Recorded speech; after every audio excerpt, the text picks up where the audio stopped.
সাথে আসা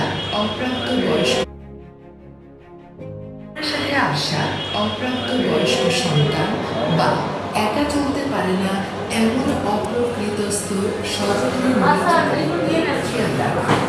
পাশাপাশি আপনার আশেপাশে ছদ্মবেশী পুরুষ বা মহিলা থাকতে পারে, তাদের থেকে সাবধান এবং সতর্ক থাকুন।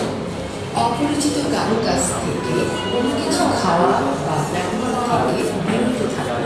পরিবারের security guard, liftman, doctor assistant, PRO department, marketing department সহ সংশ্লিষ্ট সকলকে সম্মানিত রোগী সাধারণের নিরবিচ্ছিন্ন সার্ভিস নিশ্চিতকরণে এবং সংক্রমণের সকল বিষয়ে সজাগ ও সতর্ক দৃষ্টি রেখে দ্রুত সমস্যা সমাধান